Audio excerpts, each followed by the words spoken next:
مولانا فضل الرحمان کا گھر اس وقت وہ در ہے کہ جہاں پاکستان تحریک انصاف یہ چاہتی ہے کہ ہم اتحاد کر لیں، تو حکومت جو ہمیں کرش کرنے کے اور پرسن اسپیسیفک قانون سازی کے مواقع پیدا کرنے کی کوشش کر رہی ہے، ان کا راستہ ہم روک سکیں، یہ پاکستان تحریک انصاف کی کوشش ہے۔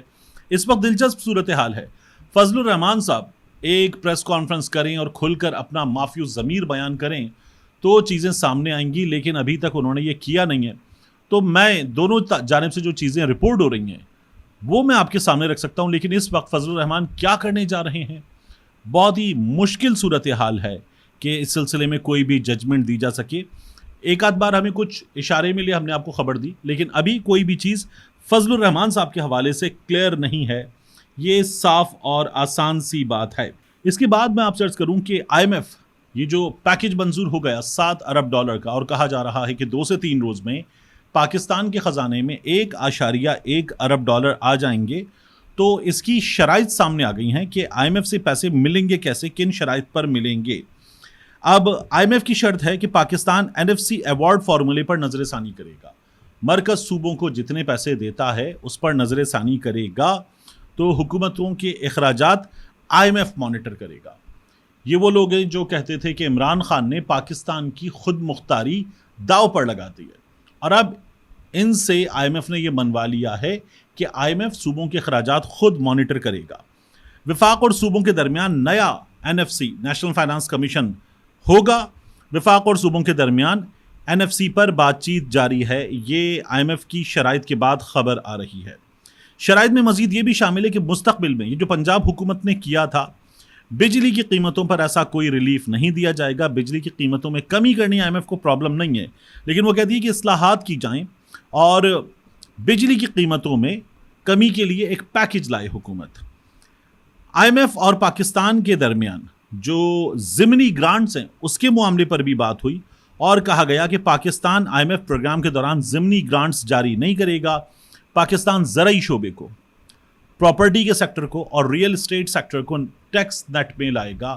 یہ اس وقت ٹیکس نیٹ میں نہیں ہے، یعنی اگر ان سے کچھ ٹیکس کلیکٹ بھی کیا جاتا ہے تو وہ اونٹ کے منہ میں زیرے کے برابر ہے۔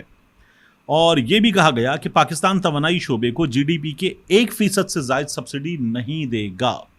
توانائی شعبے کے پاور پرچیز معاہدوں پر نظر ثانی کی جا رہی ہے۔ اچھا، اس کے علاوہ غذائی اجناس کی امدادی قیمتوں کا تعین نہیں کیا جائے گا، مہنگائی بڑھے گی IMF پروگرام کے بعد لازمی ہے، اور وفاقی حکومت کے ڈھانچے کو کم کیا جائے گا۔ یہ وہ شرط ہے IMF کی جو مجھے سب سے زیادہ پسند ہے۔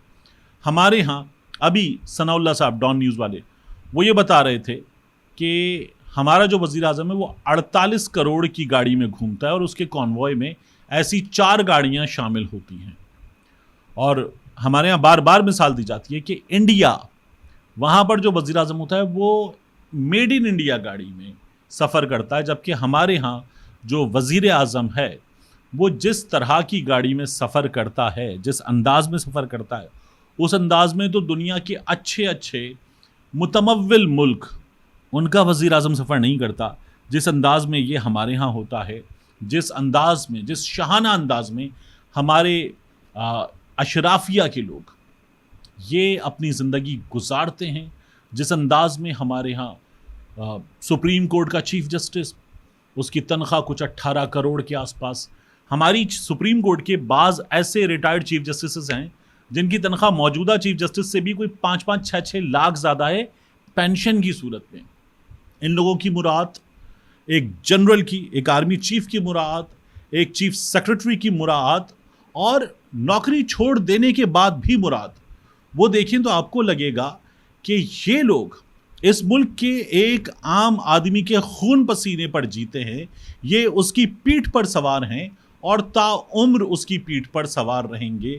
یہ اس ملک کا ڈھانچہ ہے، اس ملک کا جج، اس ملک کا جرنیل، اس ملک کا بیوروکریٹ، اس ملک کا سیاستدان، اور اس ملک کے پھر یہ جو ایلیٹ کے لوگ ہیں جب یہ ریٹائر بھی ہو جائیں، وزیر اعظم، چیئرمین سینٹ، بڑے بڑے عہدیدار، تو یہ اس ملک کے لوگوں کا خون پیتے رہتے ہیں۔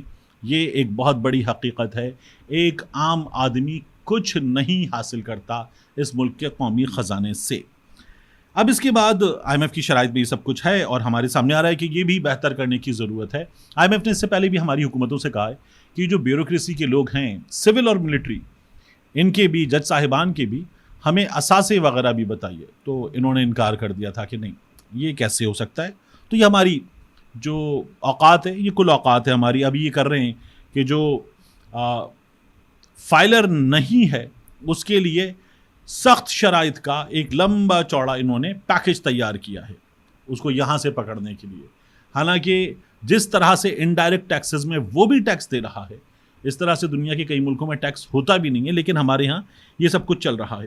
اس کے بعد میں آپ سے عرض کروں کہ ایک سابق وزیر اعظم، اس کے ساتھ لاہور میں کیا ہوئی دلچسپ کہانی ہے. دیکھیے، ایک سابق وزیر اعظم یہ دعویٰ لے کر کہ اس کے پاس NDU کے بڑے زبردست پیپرز ہیں، اس نے بڑا ریسرچ بیسڈ کام کیا ہے، بڑا کچھ لکھا ہے، تو وہ وزارت خارجہ کے منصب کا حقدار ہے.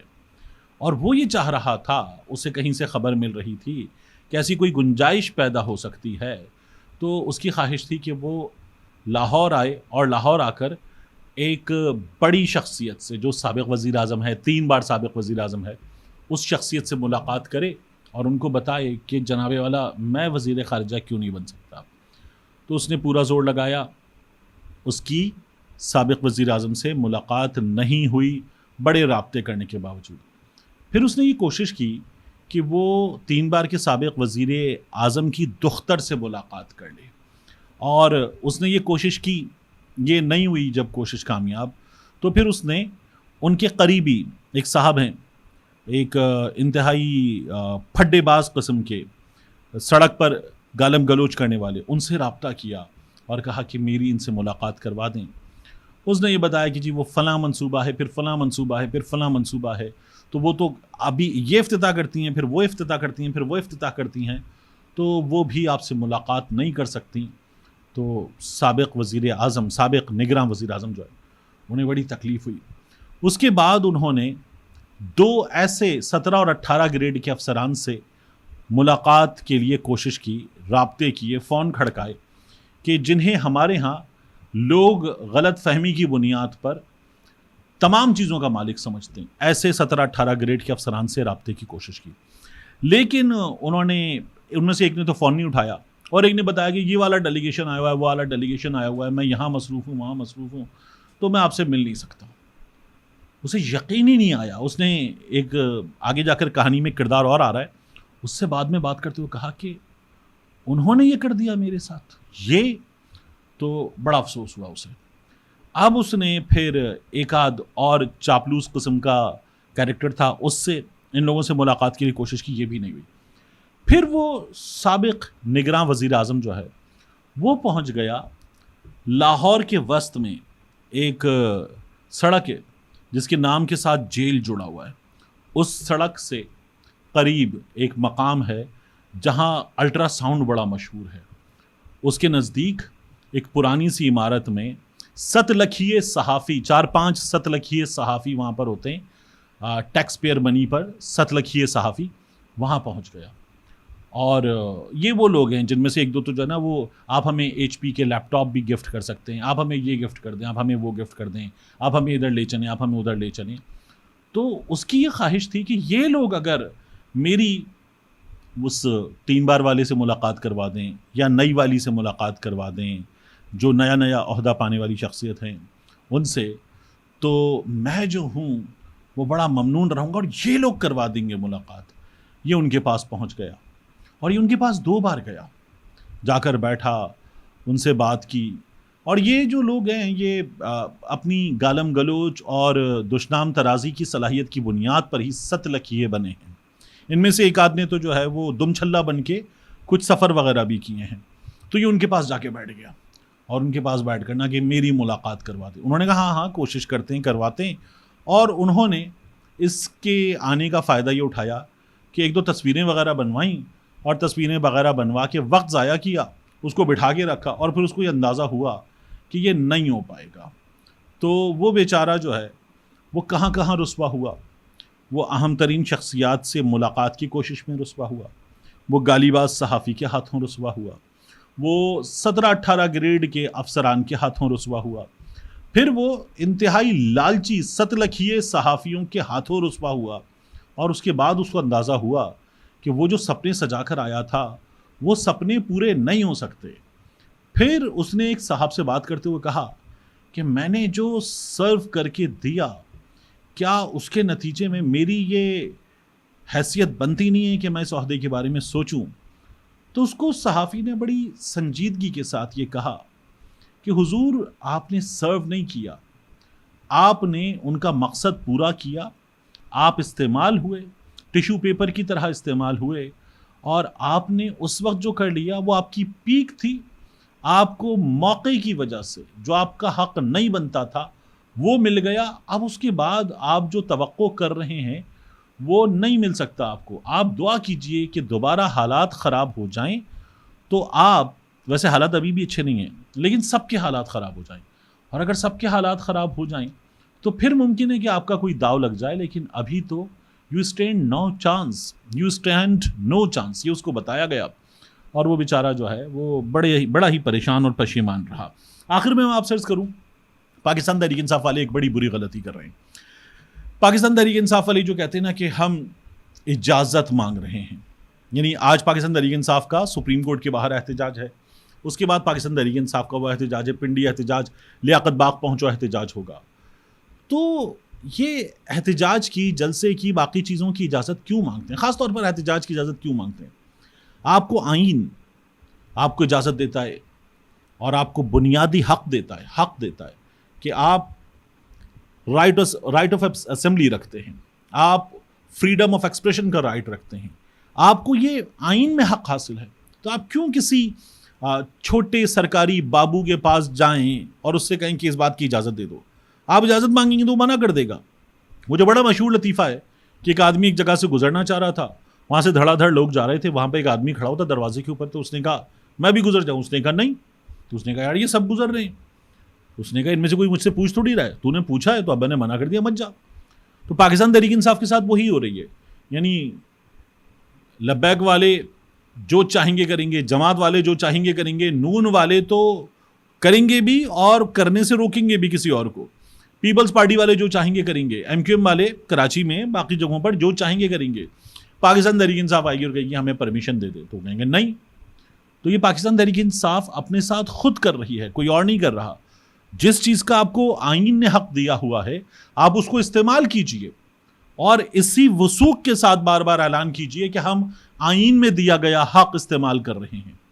تو یہ جو آپ کر رہے ہیں یہ ایسے نہیں ہوگا جس طرح سے آپ کرنا چاہ رہے ہیں۔ آپ کر لیں اور اس کے بعد آپ اس کو کنٹیسٹ کریں کہ یہ ہمارا آئینی بنیادی حق ہے، اس سے ہمیں محروم نہیں کیا جا سکتا۔